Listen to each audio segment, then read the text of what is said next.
Olá, seja bem-vindo a mais uma aula de antropologia. Na aula passada nós estudamos sobre a antropologia cultural e vemos ali a posição da teoria evolucionista, ou seja, a teoria da evolução de Charles Darwin.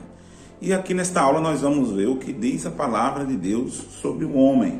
Então, fica ligado, assista a aula toda e vamos para frente. Terceira aula de antropologia. No vídeo 2 nós estudamos sobre a antropologia cultural e nós vimos ali a posição da teoria da evolução da espécie de Charles Darwin no que tange ao homem. Mas o que a Bíblia diz sobre o homem?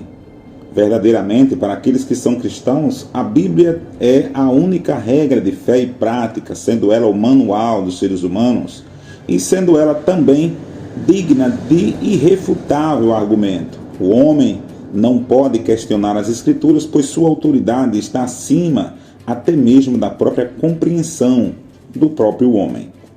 E a palavra de Deus, ela nos conta como o homem foi criado. Partindo do texto de Gênesis capítulo 1, versículo 26, e disse Deus: façamos o homem à nossa imagem e semelhança. Nós entendemos de que modo o homem foi formado. O homem foi formado, segundo Gênesis capítulo 2, versículo 7, do pó da terra. E formou o Senhor Deus ao homem do pó da terra e soprou nele o seu fôlego de vida.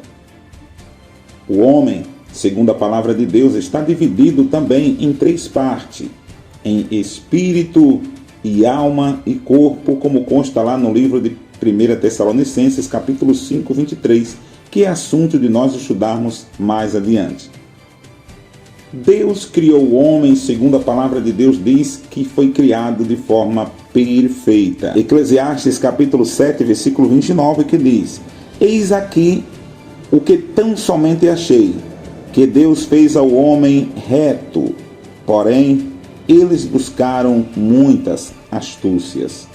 Ainda, lendo o livro de Efésios capítulo 4, versículo 23 e versículo 24, nós vamos encontrar o seguinte: e vos renoveis no espírito da vossa mente, e vos revistais do novo homem, que segundo Deus é criado em verdadeira justiça e santidade. No livro de Deuteronômio, capítulo 30, versículo 19, a Bíblia diz que o homem foi criado com liberdade de escolha. Diz assim: os céus e a terra tomo hoje por testemunha contra vós, de que te tenho proposto a vida e a morte, a bênção e a maldição. Escolhe, pois, a vida, para que vivas, tu e a tua descendência, amando ao Senhor teu Deus, dando ouvidos à sua voz, e achegando-te a Ele, pois Ele é a tua vida, e prolongamento dos teus dias, para que fiques na terra que o Senhor jurou a teus pais, a Abraão, a Isaque e a Jacó, que lhe havia de dar. A fonte de informação principal sobre a origem do homem é a Bíblia. Ela afirma isso logo no primeiro capítulo de sua história, Gênesis capítulo 1, versículo 26, versículo 27. Jó capítulo 33, versículo 4 diz o seguinte: o Espírito de Deus me fez e a inspiração do Todo-Poderoso me deu vida. Deus fez o homem do pó da terra usando o poder da palavra. Façamos. Gênesis capítulo 1, versículo 26. A seguir, em harmonia com seu equivalente, deu forma determinada da tríplice preparação do homem para a sua vida e trabalho sobre a terra, usando três palavras hebraicas que descrevem cada significado do pensamento. Ainda diz: e eu os criei bará, para minha glória, isto é, produzi-os do nada, usando o seu equivalente no tempo e no espaço, Isaías 43, versículo 7. E eu os formei, do hebraico assá, isto é, fiz-los existir numa forma determinada, ainda Isaías 43, versículo 7. E eu os fiz, isto é, do hebraico yatzá, que significa preparei. As disposições e arranjos finais referentes a eles, assim as Escrituras mostram clara e enfaticamente que o homem é o resultado de atos imediatos, especiais e formativos de Deus. O termo criar na presente seção em hebraico é bará, cabendo a noção da criação do nada. A palavra então, libertar, deixar aparecer, deixar tomar forma determinada. O significado depreende-se do uso no tempo e no espaço, criar alguma coisa nova do nada. Assim, o homem aparece na ordem da criação como uma coisa nova, uma forma determinada de ser vivente, pois Deus o fez de acordo com a sua imagem e semelhança. Como é que nós vamos entender isso? Todo cristão sabe que antes do homem a terra já existia com toda a sua formação e já era completa, porque na Bíblia diz lá no capítulo 1 de Gênesis, no versículo 1, no princípio criou Deus os céus e a terra. Entre o versículo 1 e o versículo 2 pode haver milhares de anos, e nesta terra habitavam anjos, inclusive, como consta no livro de Ezequiel, no capítulo 28, versículo 3 em diante, era também a habitação do anjo de luz, conhecido por nós como o nome Lúcifer. Você não vai encontrar o nome Lúcifer nas Escrituras, porque justamente é um conceito, um significado dado teologicamente, que quer dizer aquele que continha toda a luz. Mas no capítulo 28 de Ezequiel, no versículo 13 diz: estiveste no Éden, jardim de Deus, e toda a pedra preciosa era a tua cobertura, sardônia, topázio, diamante, turquesa, ônix, jaspe, safira, carbúnculo, esmeralda e ouro. Em ti se faziam os teus tambores e os teus pífanos no dia em que foste criado foram preparados. Tu eras o querubim ungido para cobrir e te estabeleci. No monte de Deus estavas, no meio das pedras afogueadas andavas. Era perfeito nos teus caminhos desde o dia em que foste criado até que se achou iniquidade em ti. Na multiplicação do teu comércio encheram-se o teu interior de violência e pecaste. Por isso te lancei profanado do monte de Deus e te fiz perecer, ó querubim cobridor, do meio das pedras afogueada. Elevou-se o teu coração por causa da tua formosura e corrompeste a tua sabedoria por causa do teu resplendor. Por terra te lancei diante dos reis, te pus para que de olhem para ti. Pela multidão das tuas iniquidades, pela injustiça do teu comércio, profanaste os teus santuários. Eu, pois, fiz sair do meio de ti um fogo que te consumiu e te tornei em cinza sobre a terra aos olhos de todos os que te veem. Todos os que te conhecem entre os povos estarão espantados de ti. Em grande espanto te tornaste e nunca mais subsistirá. Então, a palavra de Deus afirma que no livro de Ezequiel, no capítulo 28, versículo 13 até o versículo 19, que havia um querubim habitando na terra, e este querubim elevou o seu coração por causa da sua formosura e tentou corromper outros seres iguais a ele, tentou corromper as outras criaturas. E aí o Senhor fez sair um fogo do meio dele que tornou em cinza, arrancando dele todo o seu poder que brilhava, toda a sua formosura, beleza e santidade. Isaías capítulo 14, versículo 12 diz: como caíste desde o céu, ó Lúcifer, filho da alva, como foste cortado por terra, tu que debilitavas as nações. E tu dizias no teu coração: eu subirei ao céu, acima das estrelas dos céus exaltarei o meu trono, e no monte da congregação me assentarei aos lados do norte. Subirei sobre as alturas das nuvens e serei semelhante ao Altíssimo. Contudo, será levado até o inferno, ao mais profundo abismo. No livro de Mateus, capítulo 25, versículo 41, diz que Deus preparou ali o inferno para o diabo e os seus anjos. Mas voltando à questão da criação do homem, no versículo 2 há um processo de reformulação da terra. A terra que antes foi criada agora estava imperfeita, estava sem forma, estava vazia. Havia trevas sobre a face do abismo. Deus então disse: haja luz, e recriou toda a terra, reformulou.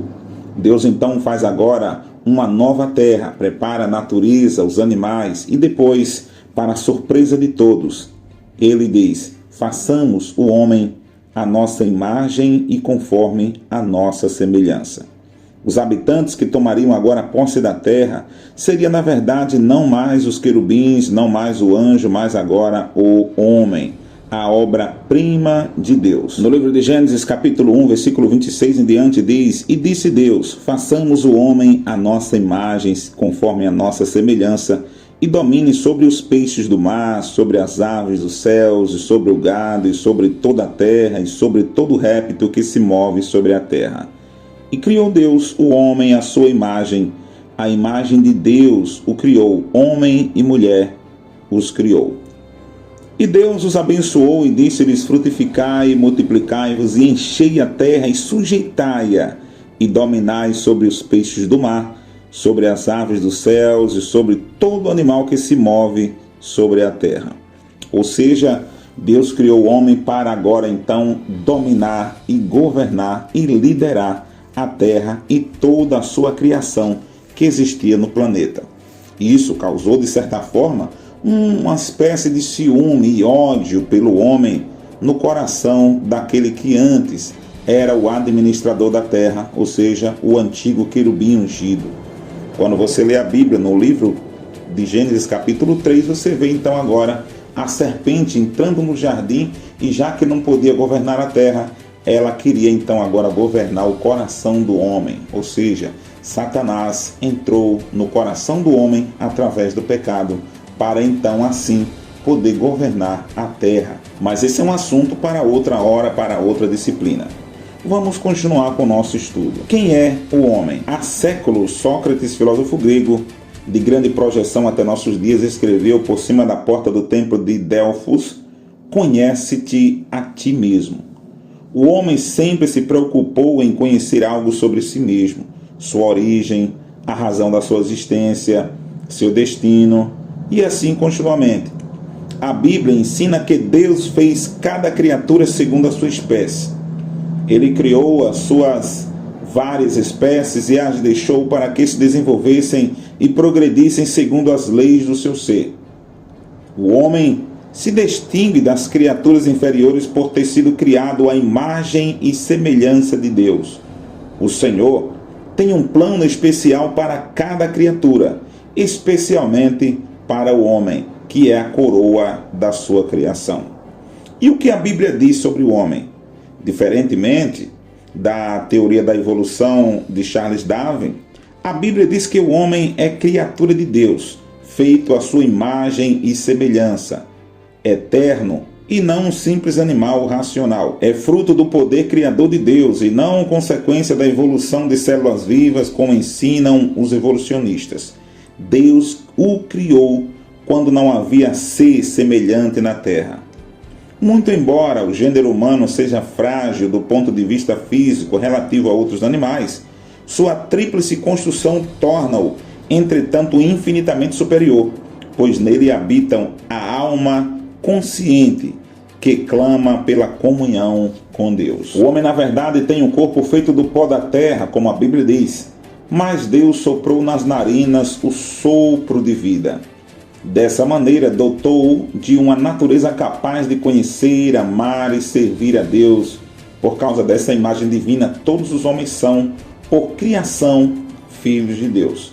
Mas, desde que essa imagem foi manchada pelo pecado, os homens devem ser recriados ou renascidos de novo para que sejam, em realidade, filhos de Deus. E para finalizar, eu não poderia deixar de postar aqui as informações de Dr. Enéas falando sobre o cromossomo humano. Segundo Enéas, um cromossomo humano tem 5 bilhões de nucleotídeos. Cada nucleotídeo, composto por uma base nitrogenada, um radical fosfato e açúcar, possui 4 bases: adenina, guanina, timina e citosina, chegando aí a um cálculo de 20 bilhões de unidades de informação ou bit.